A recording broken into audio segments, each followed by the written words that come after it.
pero también podría ser el amor que permite el dolor. Si nosotros leemos en Romanos capítulo 8,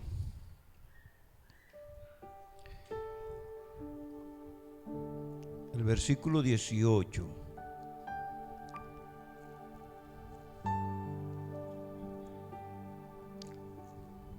Romanos 8,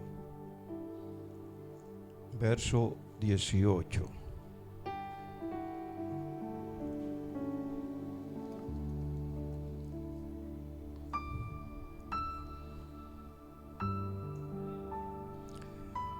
Dice el texto: pues tengo por cierto que las aflicciones del tiempo presente no son comparables con la gloria venidera que en nosotros ha de manifestarse. Amén. Si nosotros vamos al versículo 16 y llegamos al 18, podemos ver el contexto de este texto. El versículo 16 dice: el Espíritu mismo da testimonio a nuestro espíritu de que somos hijos, y si hijos, también herederos, herederos de Dios y coherederos con Cristo, si es que padecemos juntamente con Él, para que juntamente con Él seamos glorificados. Pues tengo por cierto que las aflicciones del tiempo presente no son comparables con la gloria venidera que en nosotros ha de manifestarse. Pueden sentarse. Yo quiero ponerlo en contexto para que puedan ver la línea de pensamiento que viene después en Juan capítulo 11, donde habla de la resurrección de Lázaro. Y casi siempre que he predicado muchas veces de la resurrección, y solamente nos enfocamos en la resurrección de Lázaro. Pero el mensaje allí es mucho más amplio e incluye no solamente el capítulo 11, sino que, más allá, pero por lo menos hasta el 13 está uno todavía lidiando con el asunto. Ahora, este texto que hemos leído dice, expresa la idea de que los sufrimientos actuales, aunque severos, son insignificantes en comparación con la gloria eterna que se manifestará en los creyentes. Esta promesa bíblica anima a los cristianos a mantener la esperanza en los tiempos difíciles, ya que la gloria futura es infinita y supera con creces cualquier aflicción temporal. O sea que aquí en Romanos 8:18 habla no de la gloria o las pompas temporales. Generalmente nosotros vivimos luchando por el bienestar físico terrenal, pero el creyente en Cristo, que es hecho hijo de Dios, debe conocer que todavía no hemos llegado a la casa del Padre. Por lo tanto, estamos en una región inhóspita, contrario a la fe, y hay aflicciones y dificultades, pero nosotros tenemos que poner la mirada en el cielo mismo, en el trono de Dios, en lo que se nos ha prometido allí, de esa comunión y esa armonía con Dios y ese disfrutar de la gloria eterna y de lo que Dios nos ha prometido a nosotros, porque nos ha hecho sus hijos. Hijos quiere decir entonces herederos de Dios y coherederos con Cristo. Y entonces dice, porque las aflicciones del tiempo presente no son comparables con la gloria venidera que en nosotros ha de manifestarse. Amén. Entonces, cuando nosotros vemos, debemos tener una perspectiva eterna. En 2 de Corintios capítulo 4, desde el versículo 7 al 18, pero especialmente el versículo 17 y 18 nos hablan también de la frase: invita a ver los problemas presentes desde una perspectiva eterna, entendiendo que los sufrimientos son temporales, en contraste con la gloria futura que será para siempre. Amén. Entonces, lo que yo voy a hacer ahora es, vámonos allá, que todo esto viene de Juan 11. Y usted dirá, ¿cómo puedo yo enlazar eso con Juan 11? Y entonces eso es lo que yo quiero. En Juan 11:6 dice, ¿verdad? Dice: cuando yo pues, que estaba enfermo, se quedó 2 días más en el lugar donde estaba. Versículo 6 dice: se quedó 2 días más en el lugar donde estaba. Cuando oyó que estaba enfermo. ¿Quién estaba enfermo? Lázaro. Y Lázaro, la escritura dice que Jesús amaba a María, a Marta y a Lázaro. La escritura da testimonio de que él los amaba. Y ahora dice que le avisan que su amigo está enfermo. Marta y María le mandaron el mandado de que viniera porque su amigo estaba, el que amas, está enfermo. Y ya sabían del poder que había en Jesús. Ellas creyeron que inmediatamente que Jesús supiera que Lázaro estaba enfermo, iba a venir rápidamente a ver a su amigo. ¿No es cierto que nosotros actuamos así? Que nos ponemos nerviosos, que le pasó algo al muchacho, al hijo, al esposo, a la esposa. Inmediatamente nos salimos y corremos. Ellas están pensando eso, que Jesús va a salir corriendo. Ahora, él decide quedarse 2 días más.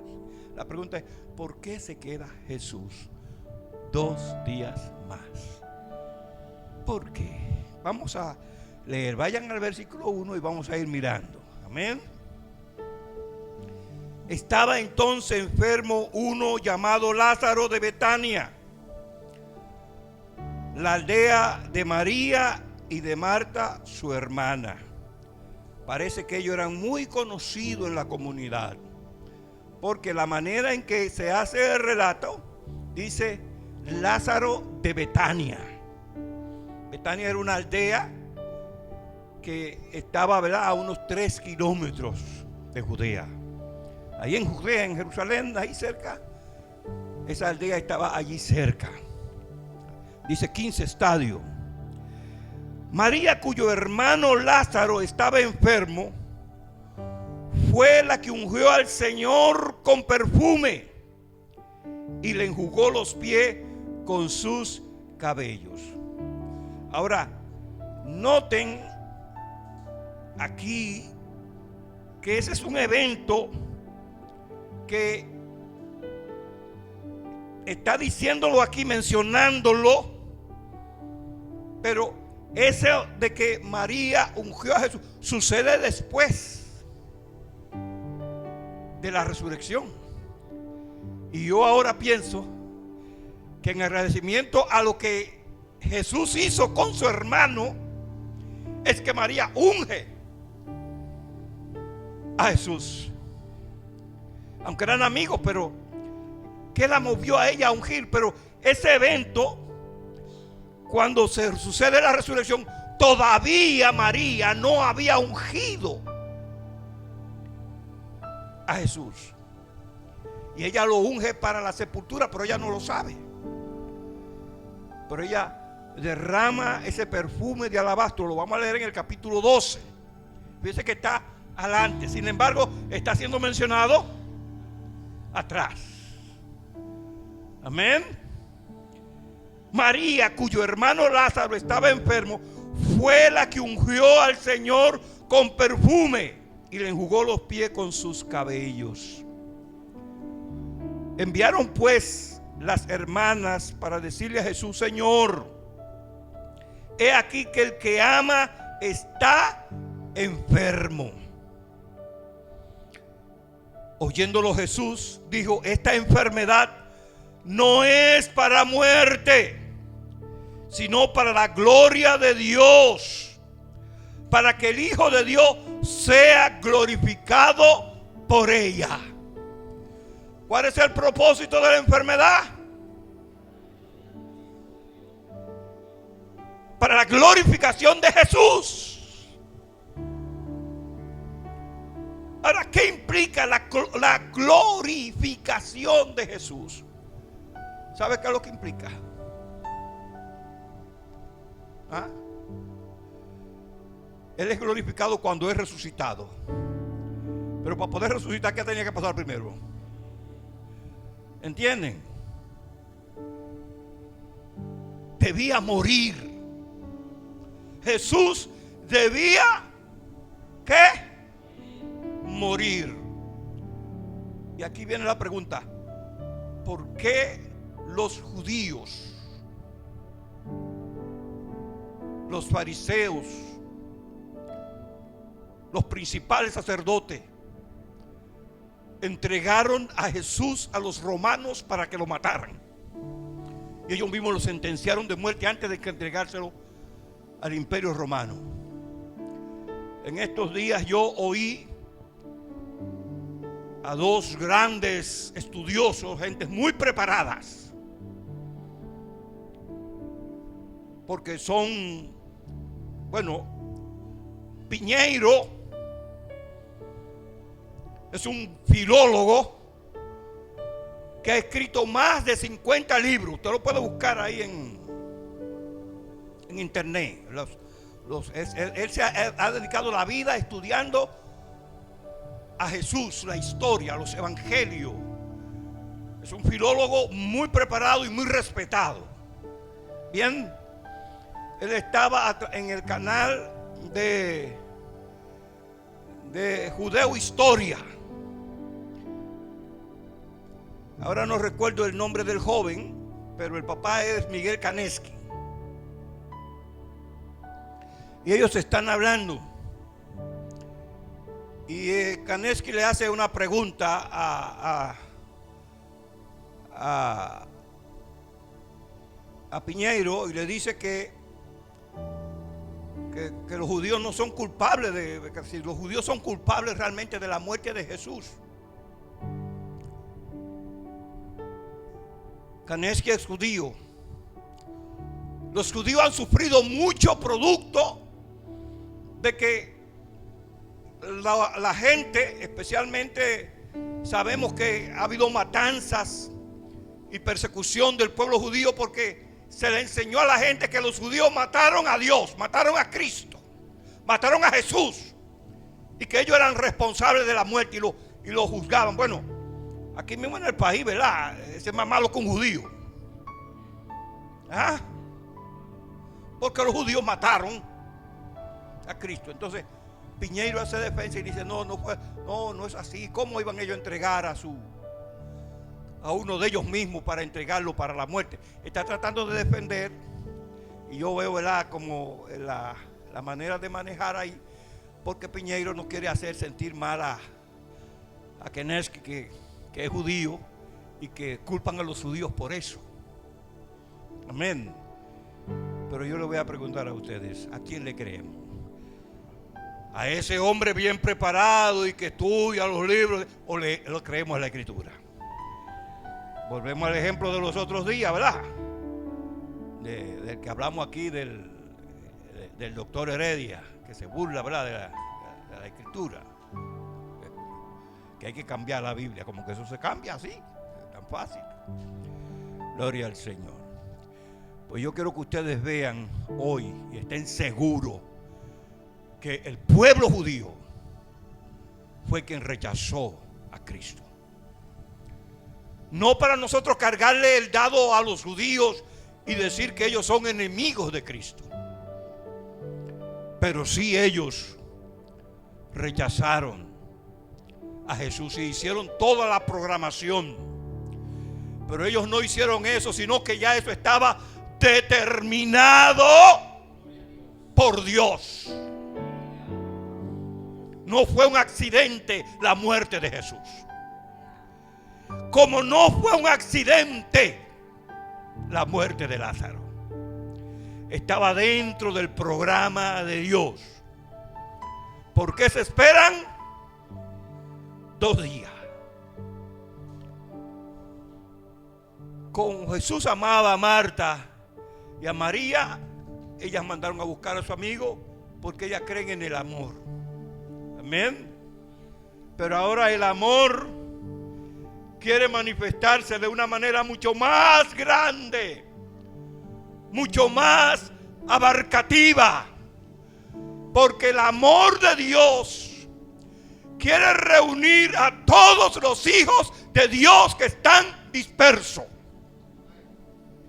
Vamos a verlo en la Escritura, porque Jesús no solamente muere por el pueblo judío, sino que muere por todos los hijos de Dios que están dispersos en todo el mundo. Amén. Y la herramienta para reunir a los hijos de Dios es la predicación del Evangelio, porque todos aquellos que aceptan el Evangelio de Jesucristo son regenerados, nacen de nuevo y pasan a ser miembros de la familia de Dios. Amén. Entonces aquí el Señor le dice claramente a sus discípulos que esta enfermedad no es para muerte, sino para que la gloria de Dios sea manifestada, para que el Hijo sea glorificado por ella. Versículo 5. Ahí está la declaración. Y amaba Jesús a Marta, a su hermana y a Lázaro. Luego, después de esto, dijo a los discípulos: vamos a Judea otra vez. O sea, luego que pasaron los 2 días, ahora Jesús le dice a sus discípulos: vamos a Judea otra vez.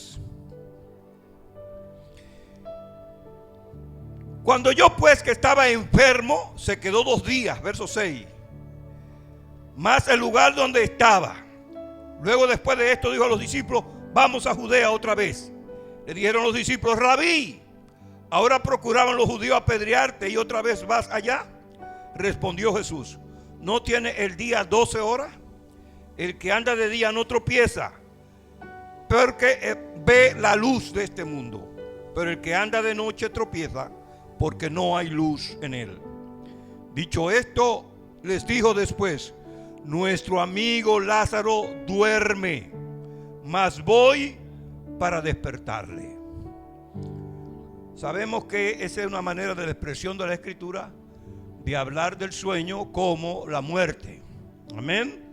Jesús le dijo que su amigo Lázaro estaba durmiendo y que él iba a despertarlo. Dijeron entonces sus discípulos: Señor, si duerme sanará. Pero Jesús decía esto de la muerte de Lázaro, y ellos pensaban que hablaba del reposar del sueño. Entonces Jesús le dijo claramente: Lázaro ha muerto. Dice Jesús, verso 15: y me alegro por vosotros, de no haber estado allí, para que creáis, más vamos a Él. ¿Para qué? Para que creáis. El milagro de la resurrección de Lázaro es una señal poderosa, que el efecto de ella produce una serie de cosas que están relacionadas con que Jesús fuese sacrificado, no en cualquier momento, ni por un accidente, sino en la Pascua. Cristo es nuestra Pascua. Vamos mirando la Escritura y ella nos va guiando. Amén. Dijo entonces Tomás, llamado Didimo, o sea gemelo, a sus condiscípulos: vamos también nosotros para que muramos con él. Vino pues Jesús y halló que hacía ya 4 días que Lázaro estaba en el sepulcro. 4 días. ¿Por qué 4 días? Jesús había resucitado a otras personas. Había resucitado al de la viuda de hijo de Naín, que lo iban a sepultar.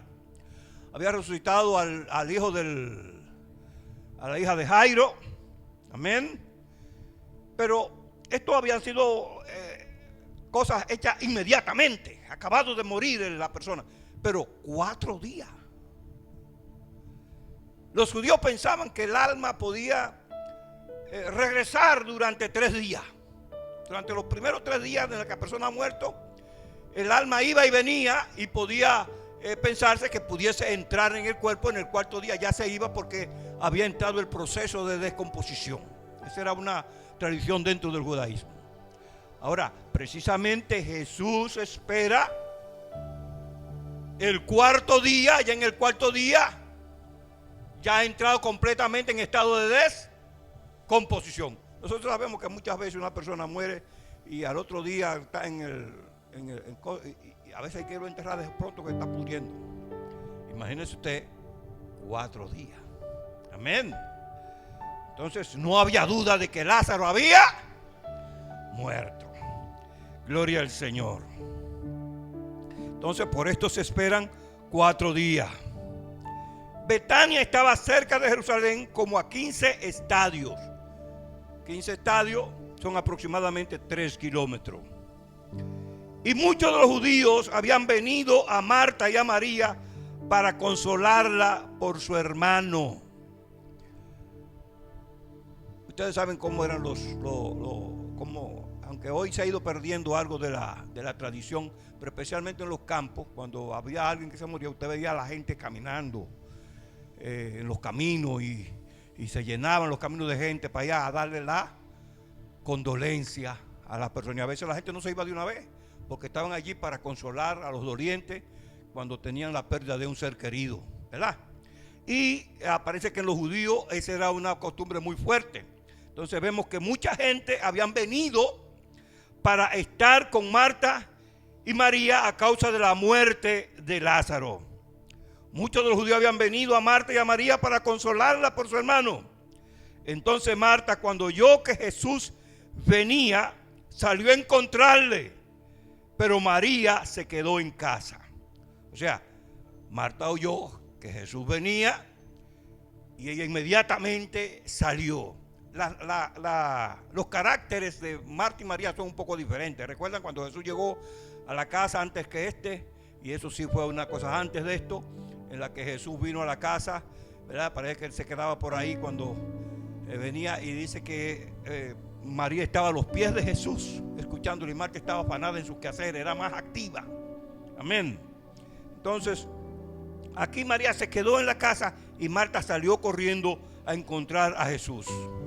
Dice que ella encontró a Jesús, y Marta dijo a Jesús: Señor, si hubiese estado aquí, mi hermano no habría muerto. ¿Usted ve lo que ella tenía en su mente? Ellas mandaron a buscar a Jesús, porque si Jesús estaba allí, su hermano no iba a morir. Mas también sé ahora, y eso es entonces una declaración de fe, que todo lo que pidas a Dios, Dios te lo dará. Jesús le dijo, tu hermano resucitará. Marta le dijo, yo sé que resucitará en la resurrección en el día postrero. Le dijo Jesús, yo soy la resurrección y la vida. El que cree en mí, aunque esté muerto, vivirá. Y todo aquel que vive y cree en mí, no morirá eternamente. ¿Crees esto? Entonces, Jesús tiene el dominio de la muerte, pero Él no ha resucitado. Pero, ¿qué pasaba con las personas que Jesús resucitó antes de la resurrección? ¿Qué pasaba con ellos después de un tiempo? Volvían a morir, porque lo que pasaba ahí era que se revivía la persona. Volvía la persona con su cuerpo natural, ¿verdad? El cuerpo de carne. Ahora sabemos nosotros que la carne y la sangre no heredarán el reino de Dios. Pero ya Jesús demostró con su poder que tiene el poder sobre la muerte. Él está con esto afirmando su deidad, su poder como hijo de Dios. Le dijo, sí, Señor, yo he creído que tú eres el ungido, el Cristo, el Hijo de Dios que ha venido al mundo. El Hijo de Dios. Jesús es el Hijo de Dios, el ungido. Él es Dios. Si ustedes buscan allá en el capítulo 10 anterior a esto, ustedes van a encontrar que los judíos querían apedrearlo porque él dijo, Hijo de Dios soy. Y ellos dijeron, ¿cómo tú siendo hombre te haces Dios? Pero ustedes están procurando apedrearme. ¿Por cuál obra ustedes me quieren apedrear? ¿Cuál buena obra que yo he hecho? No, nosotros no te apedreamos por buena obra, sino porque tú siendo hombre te haces Dios. Amén. Entonces, cuando esta declaración de hijo de Dios está hablando del unigénito, del ungido, del que debía de venir para sentarse en la silla, en el trono de Israel para gobernar, para de allí impartir lo que se llama y que nosotros estamos esperando, el reino milenial. Amén. Cosa que ha de suceder en un futuro no muy lejano. Habiendo dicho esto, fue y llamó a María su hermana diciendo en secreto, el maestro está aquí y te llama. Ella cuando lo oyó se levantó de prisa y vino a él.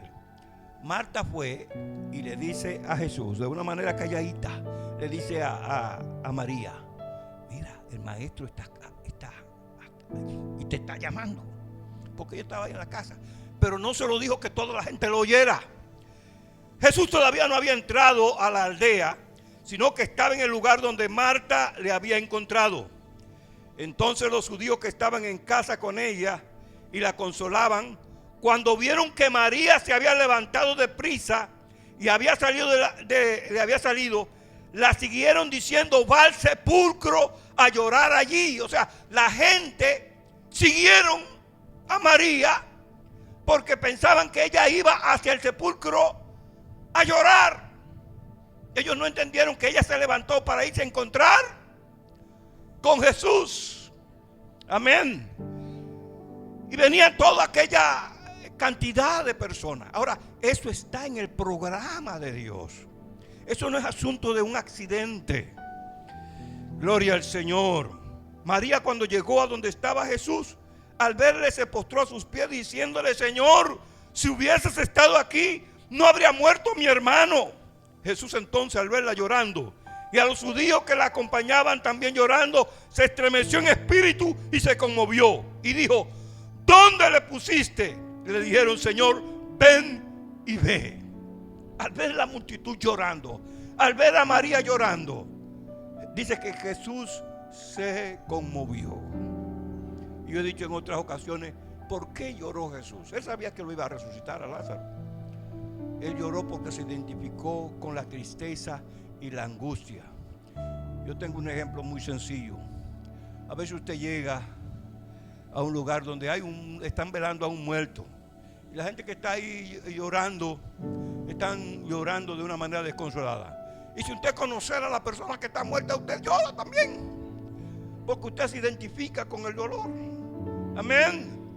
Es por eso que Jesús llora, porque Él ve a la gente llorando y se conmueve internamente del sufrimiento de ellos. Pero Él sabe que va a resucitar a Lázaro. Él no está llorando porque Lázaro murió, llora porque ellos lloran y no conocen, no saben. Amén. Aleluya.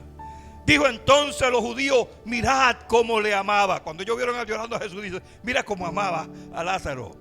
Y algunos de ellos dijeron: no podía este que abrió los ojos al ciego haber hecho también que Lázaro no muriera. De eso tenemos siempre en las iglesias, de gente que viven opinando. Debiese hacer esto, así y aquello. Amén. Eso es parte de la sociedad, ¿verdad? Este podía hacer que no muriera Lázaro, pero ahora Lázaro está muerto. ¿Verdad? Gloria al Señor. Jesús, profundamente conmovido, otra vez vino al sepulcro. Era una cueva y tenía una piedra puesta encima. Dijo Jesús: quitad la piedra, quitad la piedra. Marta, la hermana del que había muerto, le dijo: Señor, hiede ya, porque es de 4 días. Jesús le dijo: no te he dicho que si crees verás la gloria de Dios. Amén. Ante la muerte, la esperanza de la gente se va. Pero aún para aquellas cosas que usted cree que no hay solución, en Dios hay solución. Amén. Simplemente crea a Dios. Hay que conocer cuál es la voluntad del Señor. Entonces quitaron la piedra de donde había sido puesto el muerto. Y Jesús, alzando los ojos a lo alto, dijo: Padre, gracias te doy por haberme oído. Ya sabía que siempre me oye, pero lo dije por causa de la multitud que está alrededor, para que crean que tú me has enviado. Fíjese, el propósito de todo esto es que la gente crea. Amén. Pero a la vez, ya les dije que el propósito precisamente es el detonante que va a hacer que los fariseos, los sumos sacerdotes, los escribas, los principales judíos, ancianos, llevaran a Jesús a la muerte. Amén. Dice: y habiendo dicho esto, clamó a gran voz: Lázaro, ven fuera. Y el que había muerto salió, atada las manos y los pies con venda y el rostro envuelto en un sudario. Jesús les dijo: desatadle y dejadle ir. Hasta ahí generalmente uno predica el mensaje. Amén. Ahora viene la intrigue. Amén. Fíjese el tema que usted tiene ahí en su Biblia: el complot para matar a Jesús. ¿Por qué querían los judíos matar a Jesús? ¿Sabe por qué? Vamos a ver el relato. Ahí no lo dice directo. Yo lo voy a llevar a un texto donde lo dice, pero ahí no se ve tan claro. Pero ellos lo van a llevar, lo van a entregar en manos de los romanos ante Pilato. Y Pilato, te lo digo de antemano para que lo capten bien. Pilato, que es romano, que no es judío, no quiere matar a Jesús. Dice: este es un inocente. Porque él sabía, Pilato sabía, que ellos estaban entregando a Jesús por envidia. La envidia mata.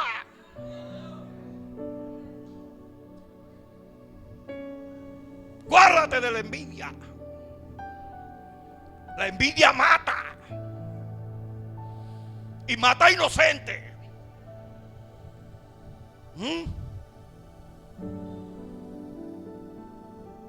el complot para matar a Jesús.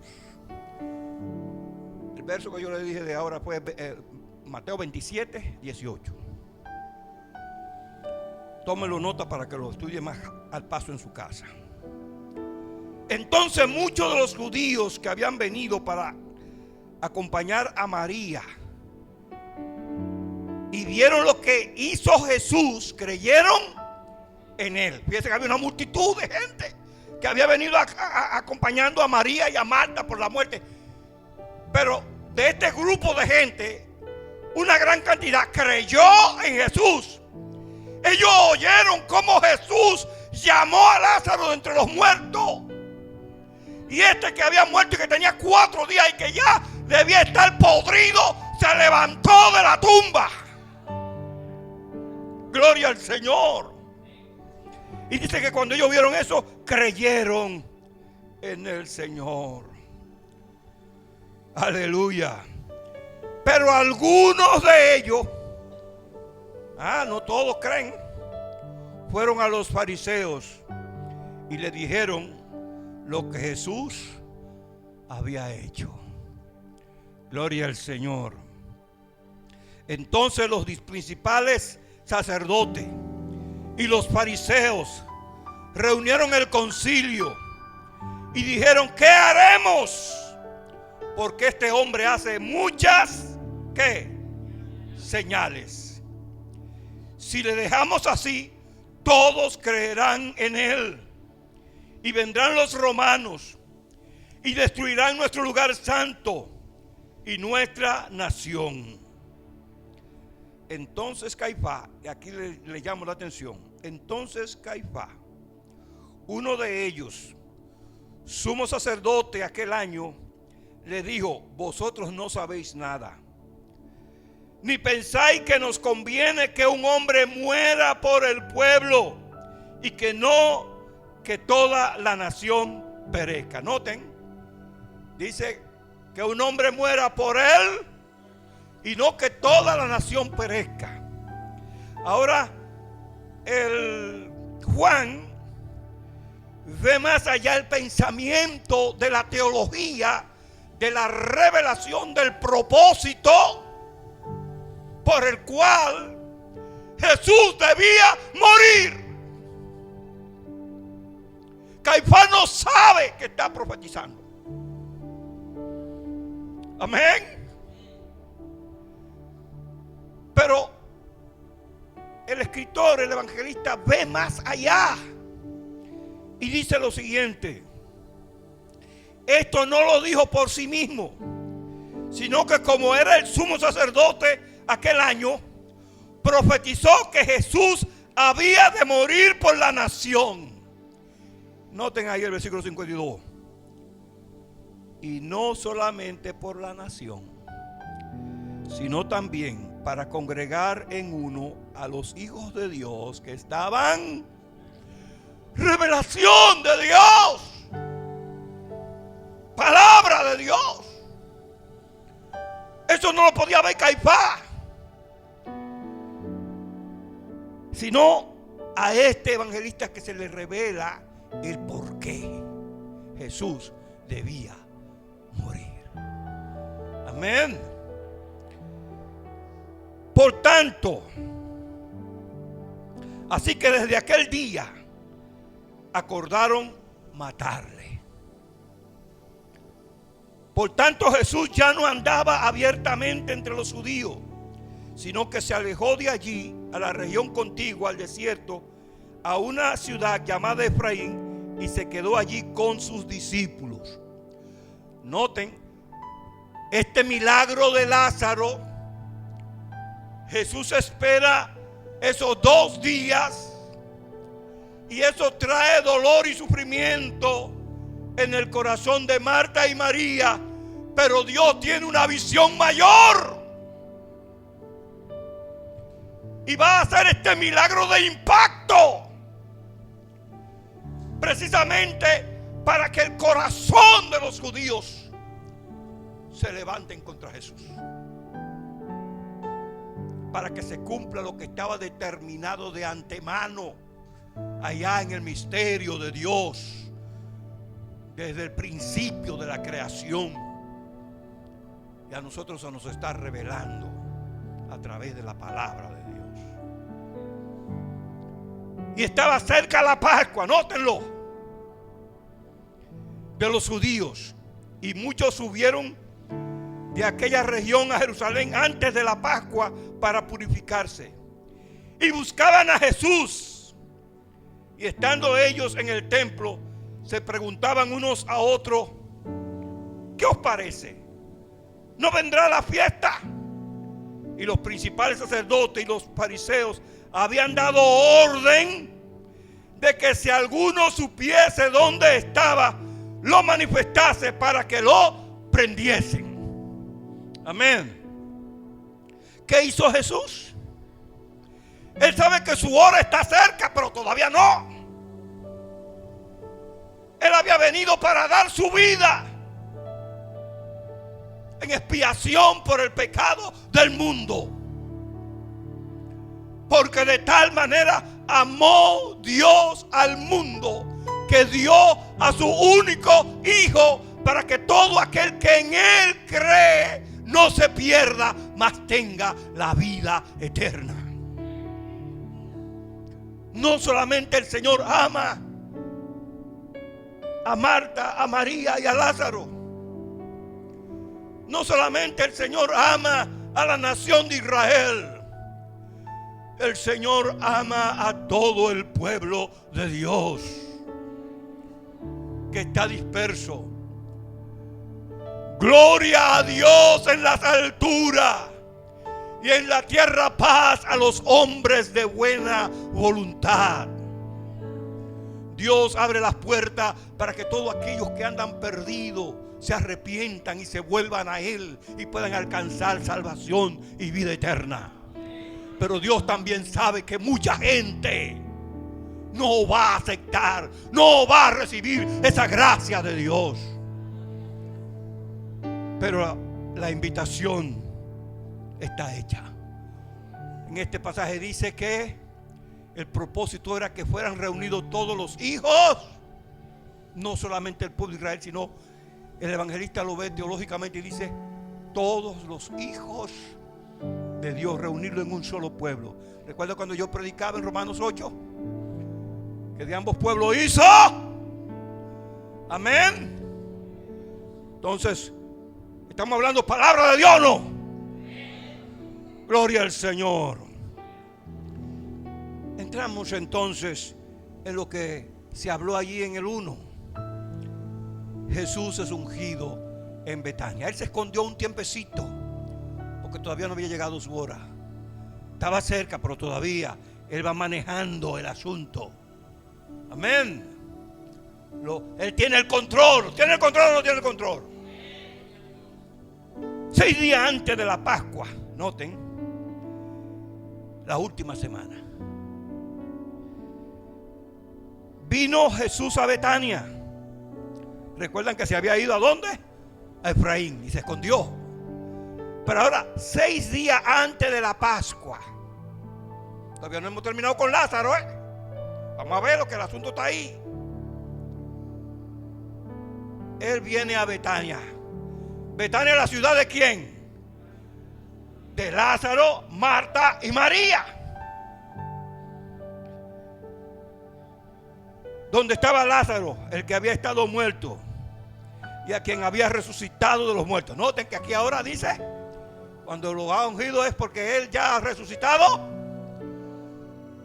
Amén. Eso pasó, el ungimiento después de, amén, de la resurrección de Lázaro.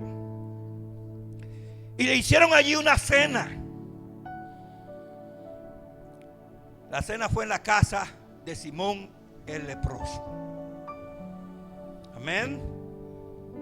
Hay 2 ungimientos de Jesús. Hay una mujer que unge a Jesús en los pies y lo enjuaga con su cabello, y eso lo hace en la casa de Simón el fariseo. No es lo mismo, Aquí es María. Gloria al Señor, la hermana de Lázaro. Dice que estando en la casa de Simón el leproso, allí le hicieron una cena.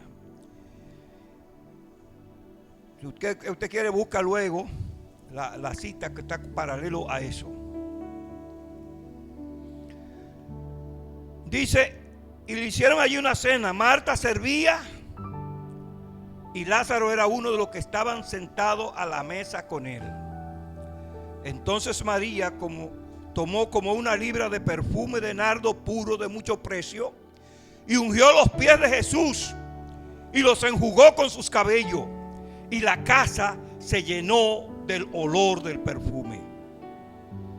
Y dijo uno de sus discípulos, Judas Iscariote, hijo de Simón, el que le había de entregar: ¿por qué no fue este perfume vendido por 300 denarios y dado a los pobres?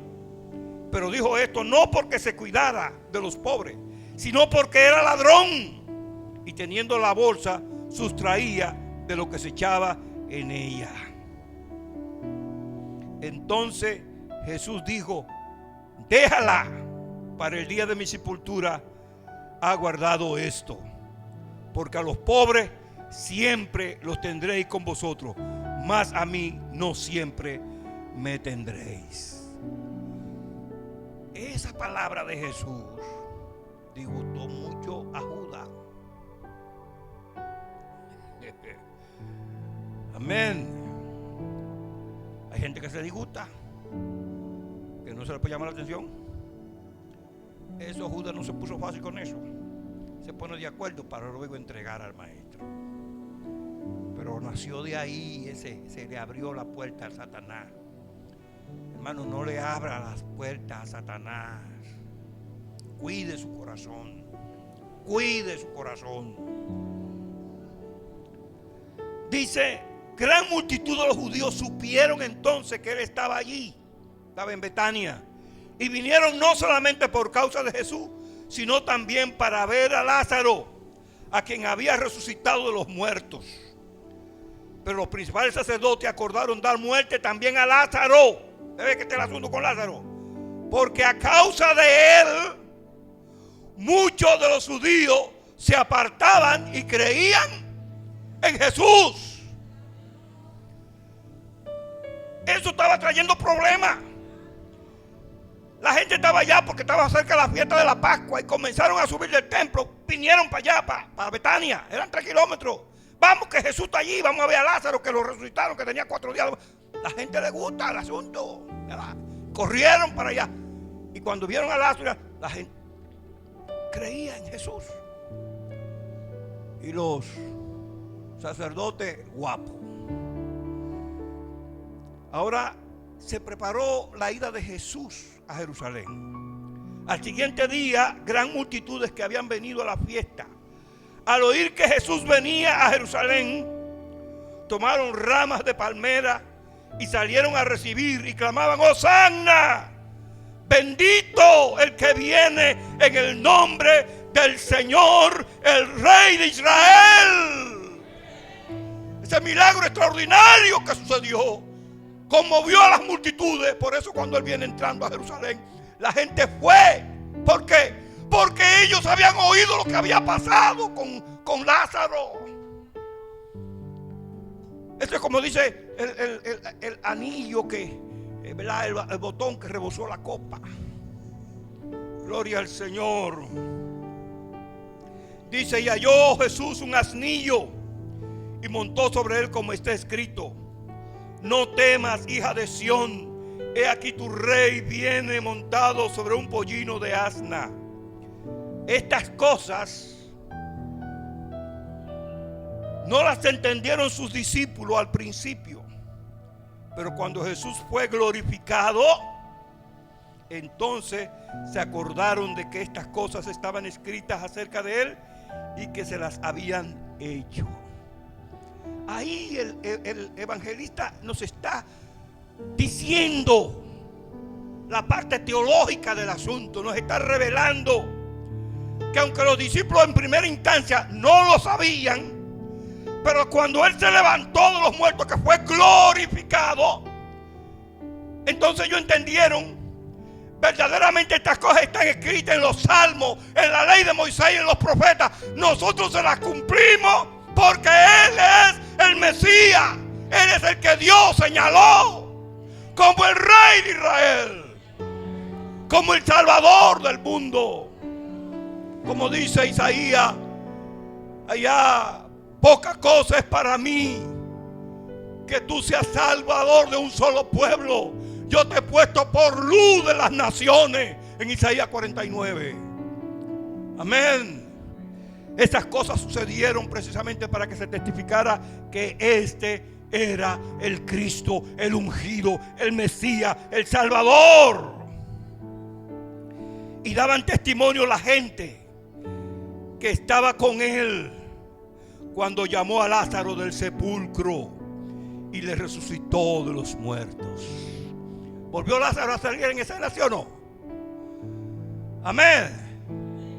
La gente daba testimonio de Jesús, de que Él era poderoso. Daban testimonio de Él, porque esa gente que estaba ahí habían visto cómo el Señor había levantado a Lázaro de entre los muertos. Por lo cual también había venido la gente a recibirle, porque habían oído que Él había hecho esta. Usen su Biblia.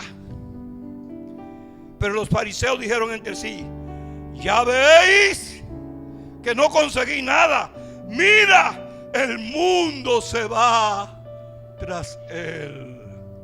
Amén. Yo se lo voy a dejar ahí. Ustedes pueden seguir mirando cómo se desenvuelve el asunto. Ellos vienen y hay algunas cosas que Jesús le anuncia la muerte y le dice: porque Él es el Cordero Pascual. Amén. Jesús fue entregado en las manos de ellos para morir por amor. Él podía haberse escapado de sus manos. Por eso cuando fueron a tomarlo, ustedes saben que predicamos acerca de el petróleo, ¿verdad? Del Getsemaní, ¿verdad? Hasta la silla del juicio de Pilato, hasta el pretorio, ¿verdad? Gloria al Señor. Así es que, hermanos, yo lo voy a dejar ahí porque no quiero cansar el proyecto. Ya ustedes entendieron. No es tan sencillo. Cada cosa tiene su lugar y Dios está en control. No es asunto de accidente. La muerte de Cristo no es un accidente. El Papa dijo que ya se murió, pero que él no sabía por qué Cristo había muerto en la cruz. El Papa. El fracaso, dice, yo tengo aquí el fracaso de la crucifixión de Jesús. La victoria. Si ustedes siguen leyendo, ustedes van a encontrar que Jesús dice Jesús ahí: ahora es el juicio de este mundo. Ahora el príncipe de este mundo es echado fuera. Y yo, si fuere muerto y fuere sepultado, pero seré levantado, y al ser levantado todos mirarán hacia mí. Porque si el grano de trigo no cae en tierra y muere, queda solo. Pero si muere, lleva mucho fruto. Amén. Él murió, por eso Él puede decir: los que creen en mí, aunque estén muertos, vivirán. Y en la glorificación de Jesús está también que tú eres glorificado. Amén. Aunque todavía ahora padecemos, estamos en debilidad, estamos en flaqueza, pero Cristo es nuestra Pascua, que por nosotros fue sacrificado. Y eso nos lleva ya a cuando el pueblo de Israel estaba en Egipto. No vamos a hablar de eso, le hemos predicado eso. Amén. ¿Entienden esa enseñanza? Así que Cristo murió por amor a nosotros, pero fue entregado por envidia. Los fariseos lo entregaron por envidia. Ellos realmente lo llevaron a la muerte. Claro, se pusieron de acuerdo los romanos también, porque Pilato, ante la presión de ellos, si tú lo sueltas, ese relato viene más adelante, si tú lo sueltas, tú eres enemigo del César.